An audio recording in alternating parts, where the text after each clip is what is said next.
everyone. So we are doing part 2 of our Q&A series, and we are hoping to keep it in only these 2 videos. However, we have 54 questions, guys. We've got a lot, yeah, on Facebook and YouTube and Twitter, and we usually like go through and we pick out the ones we like best, and we like kind of dive in deeper into those questions, but we were going to do it a little different this time. Yeah. And we want to like answer as many of these questions as we can. So we're going to try and just like rapid fire it off. Yeah. All right. Ready? You got the first one, yeah. Okay. From Anna. She says, do you also tent camp to experience places the RV can't go? Only at music festivals. Next one. Well, I mean, let's go. I think we can spend a little, yeah, we'll spend a little bit faster. Or a little more time, I mean. Yeah. Okay, so we've talked about like maybe going on like backpacking hikes, going and taking a tent and going a little faster, or not faster, but I'm still like from what we were saying earlier.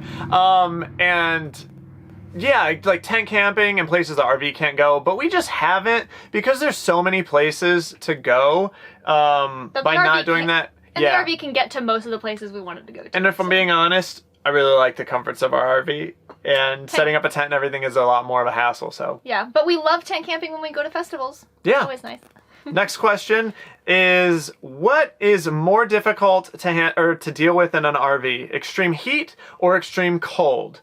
I mean, I would say extreme heat, probably, because most of the time we're boondocking. Yeah. Oh, it has to be extreme heat. It's definitely heat. Yeah, because most of the time we're boondocking, and so we're not hooked up to electrical, and so to run our air conditioner, we have to fire up our generator, and if we have a lot of hot days in a row, then we can burn through all of our fuel by doing that, and it's a lot, it's more expensive, and it's a lot more annoying. And if we run out, then we have to go without AC until we can go fill it back up. Yeah, whereas with extreme cold, the big annoying thing about that is that we have to, like when it drops way below freezing, like the lowest temperatures we can go without our pipes freezing is 26 degrees overnight low. Yep. I think we can go a little lower. That's just the coldest we've gotten into. Yeah, and our pipes didn't freeze. And so, but when we know that the low is going to be below freezing, what we do is we drain the low point drain tubes on our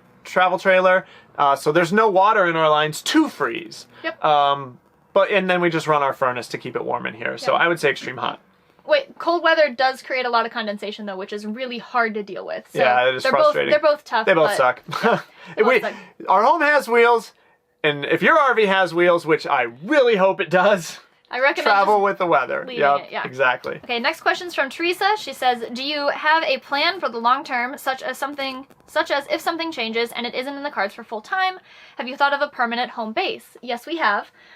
We've actually, we like fantasizing about our next home, just as like anybody does. Even when we had our first home, we would fantasize about our next home. So yeah, we're always looking into the future, even future RVs, whatever that may hold for us. So we're always thinking about it. And yeah, I mean, sure, maybe eventually full-time isn't going to be for us, but right now we really like it. So we don't have active plans to like settle down or anything like that. And even if we were to settle down, we'd probably still do a lot of traveling. Oh yeah, especially in the coldest months. Like if we settled somewhere that has a winter, which we're going to, we already know that we're not going to live in like the desert or the south or anything. So we would probably still travel for like 3 months, like the 3 coldest months out of the year, hop in the RV. We're always going to be RVers. We're always going to have an RV of some respect. Yep. The next question, have you been reading the names? I've read the first name. Okay. The next one is from, crap, I lost it, Louisa. Yeah. And she asks, have you ever considered switching to a bigger RV or travel trailer for a bigger kitchen and living space? Ooh. So, I mean, I think, if anything, we would go smaller, right? I don't know. We wanted to go smaller for a long time, but personally, I like having more kitchen space. Yeah, but do you really think that we would go larger? No, we would just go different. Probably like the same length, but a different layout that would allow for like larger kitchen or pantry space or something. Yeah, I mean, it would be like we do fantasize about having more countertop space to prepare food, because that is a real hassle for us when we're trying to prepare like a more complex meal. We just don't have much counter space. Like if you haven't seen our RV tour video, we have a video that we tour our whole RV. So if you don't know what it looks like in here, you can, the link in the description below probably to that. So you can watch that video.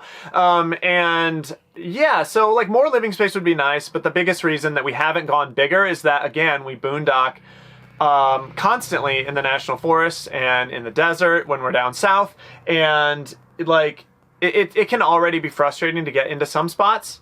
Like we might be a little too big to get in there.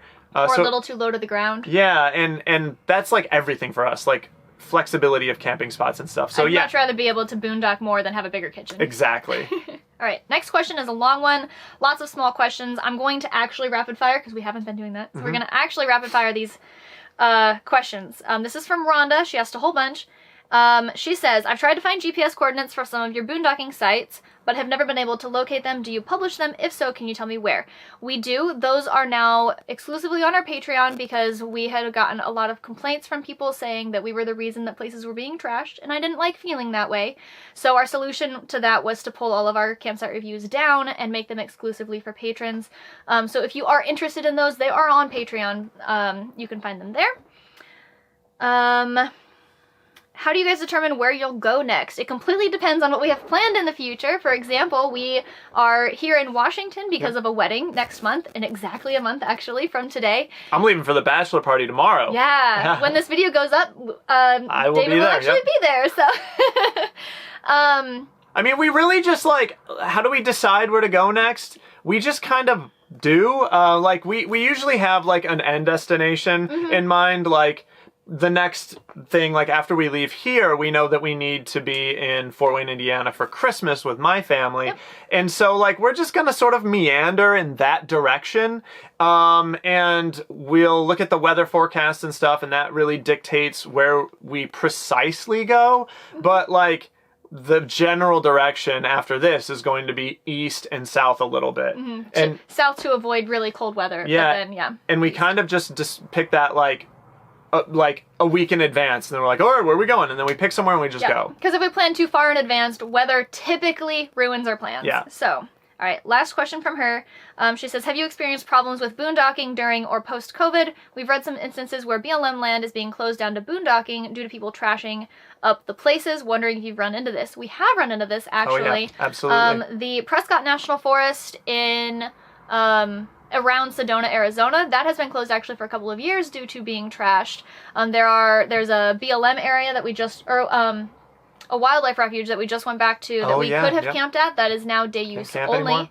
No camping allowed anymore. And I actually just got an article sent to us from one of our patrons that shows that the Coco Nino, as well as one other national forest, is completely closed and is Coco Nino is going to be closed due to fire hazard. Oh my gosh! It's not closed because of trash, but it is closed due to fire hazard. So, I mean, I get that, but like, I really hope they open that up because that's like all of Sedona. That's Camp Verde. That's some major camping. Yeah.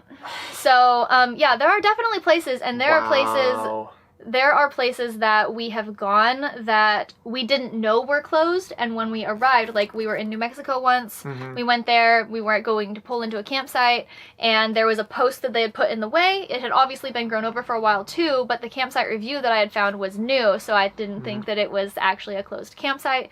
We get there, and there was a sign that said, because of, I don't remember the exact wording, but it was basically, because people have left this area trashed, this is no longer available to be used.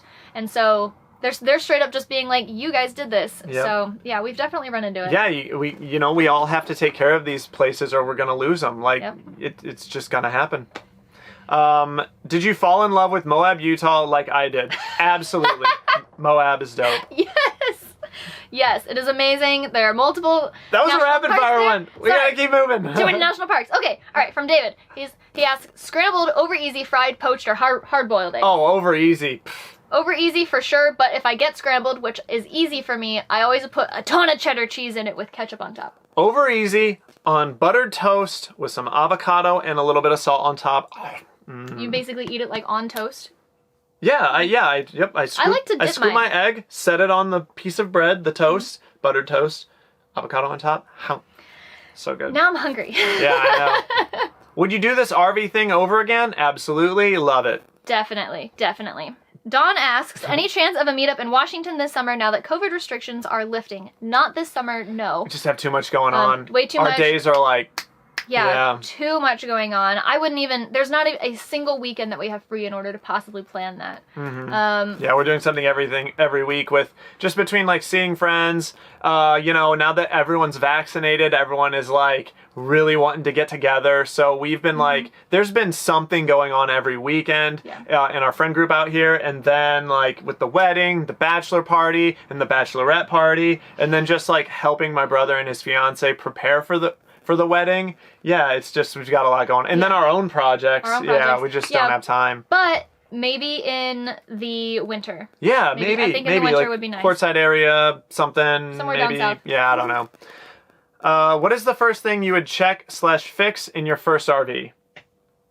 I'd put solar on it immediately. That would be the first thing I would do. Compost toilet. Yeah. Well, if you plan on going boondocking. Well, no, they asked us. Oh, us. What we would do, yeah. I mean, as far as like fix, I mean, I don't think there's anything that we like upgraded immediately, right?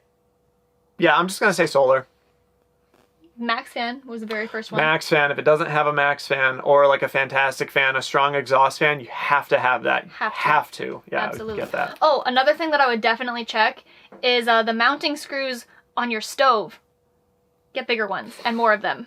Otherwise, it's going to fall out. That happened. Yeah, our stove just went when we were traveling.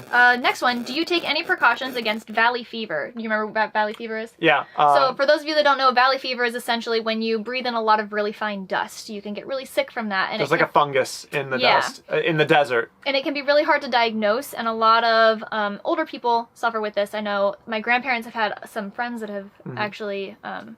not done well with this. So the precautions that we have been told to take is to wear like a bandana or some sort of a mask. Some sort of facial covering if you're going to be out like off-roading in the desert kicking up a lot of dust. I mean, you want to do that anyway because who wants to breathe in it's not good for you. Dust? Like, it's not good for your lungs. It's gritty in your teeth and stuff. Yeah, just wear a facial covering if there's like, if you're going out into the desert and, you know, like an off-road vehicle or something. Whenever I go with my grandpa on his side-by-side, I always wear a big bandana and it like comes down so that like the dust doesn't come up into my mouth.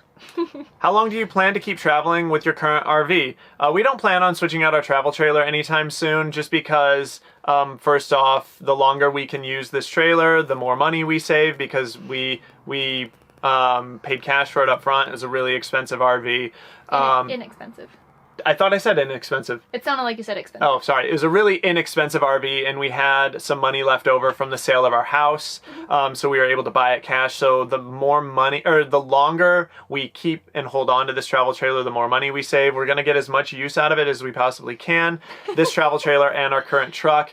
It really does, like, we were really lucky that we just kind of hit the nail on the head with something that really fit our travel, camping and living styles all so well. And yeah, couple that with, and yeah, I mean, we've just done so much to this travel trailer too, that like taking all the solar off, and it's just like, there would have to be a really, really good reason for us to switch rigs. And we just don't have that reason. We really love our travel trailer. It served us really well. Really do. John wants to know, what do you actually do for work? We actually do YouTube for work. Yeah, this. So we are YouTubers. Yep. I'm also a Twitch streamer. Rose a Twitch streamer as well, It doesn't pay the bills, but I'm a Twitch streamer. Yeah. So if you want, there's a link right here for you. You can come hang out with me on Twitch. Go subscribe to her. Or follow her. Yeah, sorry. Plans to visit Alaska? We would love to, but no. It sounds fun, but just the logistics of it's not going to happen anytime soon for us. Guy asks, staying out in the open, have you ever seen any UFO stuff in the nighttime sky? So, not any actual UFO stuff, but our first time ever in Tucson, Arizona, the whole camping area, we're staying in a big open BLM area, and there was a rocket launch, a SpaceX rocket launch in LA. And way over in Tucson, Arizona, we could see it, and it, like, you know, as it like hit the different atmospheres, it would like balloon out more and more, and it was just really weird, and we'd never seen it before. Yeah, we were like, what the heck is that? Out. Didn't look like a rocket. No, our neighbors were like having panic attacks. They thought that we were being invaded by aliens. It was... Or like the government was up to something crazy. That's the closest we've come. But yeah, then I did a Google search. I was like, blah, blah, blah, and it was like, it was a SpaceX launch. And I was like, okay, cool. That makes sense. And then Robert asked, have you ever visited Northern Michigan? No, we haven't. We had plans to, and then those plans changed and we went somewhere else. But yeah, we would love to visit Northern Michigan. It looks so beautiful up there. I've heard a lot of good things about it. Dustin asks, recently you posted a video about the generator and propane conversion. Can I ask, if you were to run your AC nonstop with your generator and one full 30-pound canister, how long would it take for the canister to run empty? This generator comes with an optional 30-amp outlet. Would I need this? So, I'm sorry, what did he say? Oh, he's talking about a different generator? Okay, yeah, so, yeah, we have a Honda generator. It's an EU 2200i inverter generator, and then we did a Hutch Mountain propane conversion to it, and I'll go ahead and drop a link in the video description below to that if you're curious. I did a full install video, so you can check that out, see what that propane conversion is all about, and, we're so happy we did it. I love that we can run our Honda off of propane now. But to answer his question, I don't know. I don't know because we've never really ran it like constant like that from a full can to an empty, or from a full 30-pound tank to an empty 30-pound tank.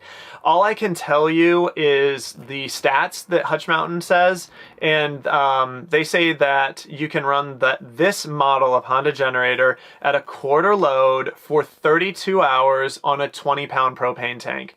So I'm sorry, I don't have any more data or information for you other than that. We don't normally have to run our generator like nonstop until the propane runs out. Exactly. And we're using it for other things like our fridge and our furnace and cooking and stuff too. Yep. So yeah, so if we it's really hard to tell. And so yeah, if it's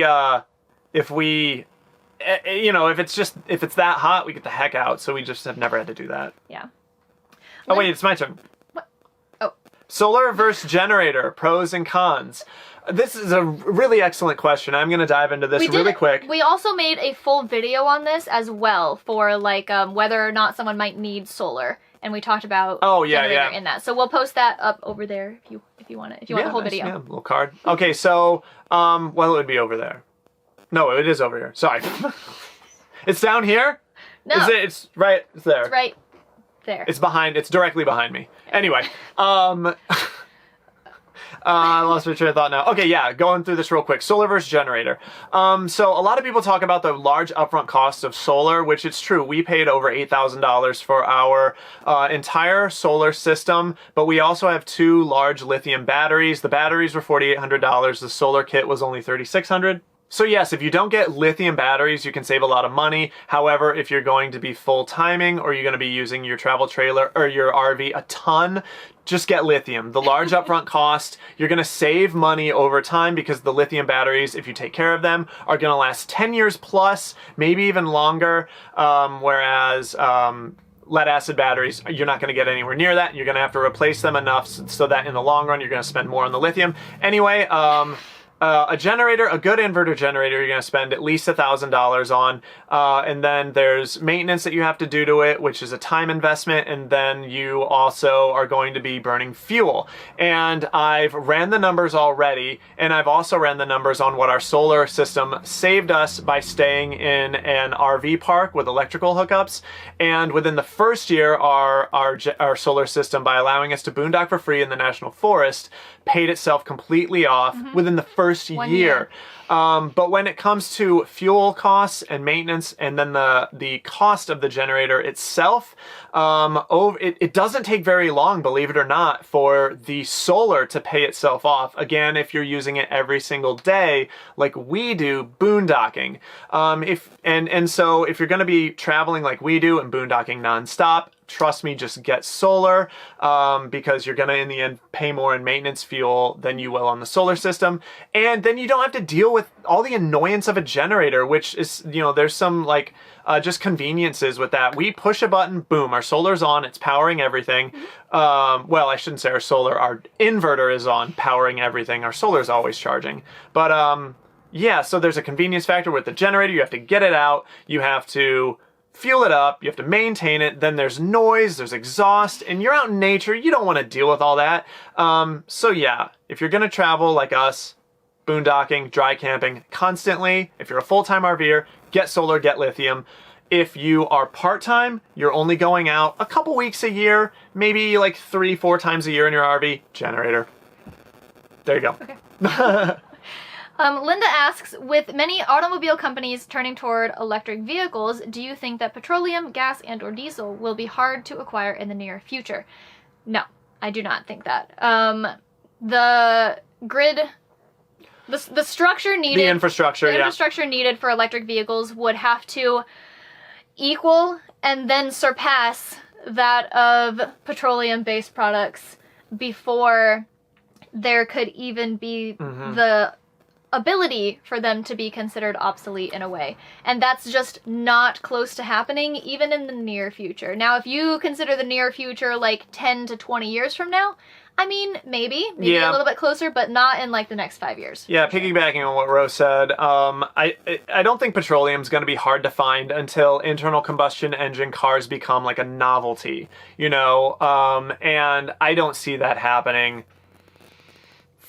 I mean, this is my amateur opinion. It's not like I've done extensive research on this or anything, but I mean, I don't think we're going to get to the point where an internal combustion engine is a novelty for like 30 years. At least. At the least. So I don't think we have anything to worry about that.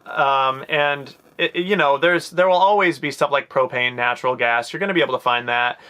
Maybe not gasoline per se, but like propane and natural gas are used to heat homes and stuff. So yeah, I wouldn't worry too much about that. Next one. I'm done. Oh, I have one left. How are you guys doing? We're good. We're good. How are you doing, Butters? Oh, she's asleep. Oh, I woke her up. Yeah, wake up. Butters is asleep. She's doing good too. Yeah, we're doing good. We're very excited for the wedding coming up next month. And then we're going to go camping with some friends in the woods. And I'm excited because I've got the bachelor party tomorrow. Yeah, bachelor party. And we're going to be there. We rented an Airbnb, and it's Thursday, Friday, Saturday, and then we're coming home Sunday. Yep. So it's going to be a long thing. Yeah. And I'm also really excited and I'm very happy with the growth of my Twitch channel. I'm having so much fun over there. So yeah, we're doing really good. All right, lightning round. Lightning round. Yep, we're getting down to the wire. Azusa asks, how do you manage your general trash, cat litter, dog poop, etc. while boondocking? There are refuse stations near every city, even small towns, that are typically free. Sometimes they're about $5. And then for us, like if we're traveling on the road, like if we're on a travel day, then like if we're fueling up somewhere or we're shopping at a Walmart and we have a little bit with us, like a little bag or something. Little bag, yeah. They've got trash cans outside typically that we can throw stuff out. How do you use X-Shocks with your single tire covers? So we switched our tire covers. We now have one that it's one cover covers both wheels, and so the X-Shock goes between and it just fits. But what we did before is we'd put the X-Shock on first, and then we would wrap. So like if the X-Shock is here between the wheels, we would wrap it around this way the full way, and then on this side we would just get it in there as best we could. Yeah. Linda also asked, why did Jenny change her name to Ro? So my middle name is Ro, and I'm just going by my middle name instead because I have a lot of trauma, I guess, based around my first name. Long story short, she doesn't like her first name. I don't like my first name. Yep. And so she wants to go by her middle name. Yeah. Do you air down the trailer tires for washboard dirt roads? No. Nope. Bud, when are you going out for an adventure, hike, or something? We actually went on one. We went to Valley of Fire State Park just outside of Las Vegas, but it was hot and Sweetie was with us and it wasn't a very long hike, so there wasn't a whole lot to see. We just went out and got out for ourselves. And we did have a plan to film a hike in the Lassen Volcanic National Park. I was so excited to show you guys. Yeah, we were like ready to go the day of. And turns out that it was still closed and was not opening until June. Yep. So we couldn't do that. So no dice on that. Dawn asks, what advice do you have for traveling in inclement weather while pulling a travel trailer? Just slow down. Slow down or pull over and stop for the night. Yep, if it's raining or if it's snowing, we just slow down to what we feel is comfortable and yep. Yep. Okay, so Lynn asked a couple of questions, also going to rapid fire these ones. She asks, what would you do if you had to keep your medications between 68 and 77 degrees? Don't know. I don't know. Yeah. We have plenty of cabinets around here that don't get very hot. Like our bathroom cabinet doesn't get super hot, so we'd probably stick something in there and just hope that it stayed at the right temperature. Yeah, it's really hard to do. We have no way of climate controlling that. No. How often do you use your e-bikes? All the time. All the time. Yeah, we love those things. So excited. They're so great. How do you keep scorpions and other unwanted visitors out of your camper? They've never gotten in. Probably just because it's a little high up.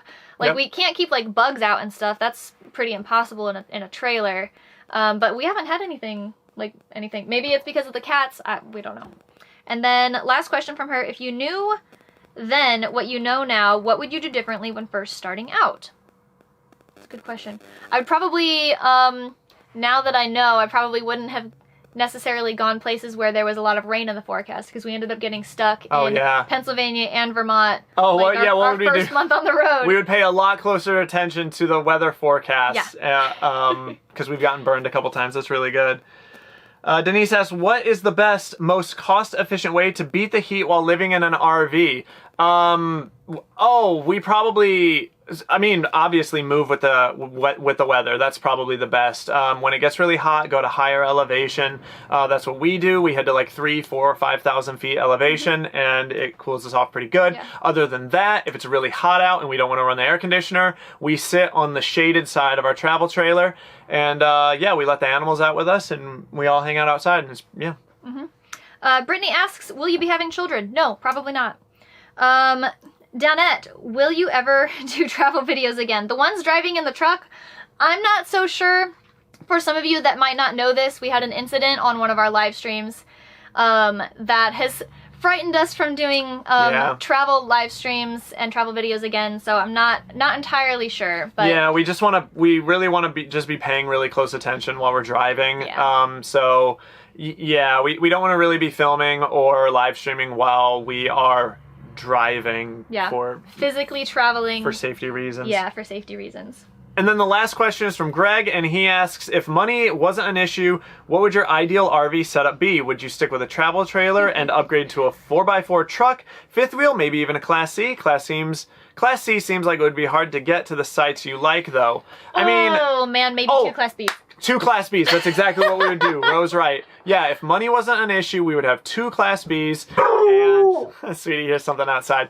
And they would be lifted 4x4 diesel Sprinter vans. Whoa, sweetie girl, sit. She's gonna knock the camera over, I guarantee it. We probably have some sort of like a netting that can connect the 2 openings with each other to keep like bugs and stuff out, but keep the doors open all the time. And like, they'd be specialized. So like one would be for like sleeping and storage or something like that, and then the other one would be for like living. It would have like the kitchen, maybe the bathroom would probably be in the other one. Office. I don't know.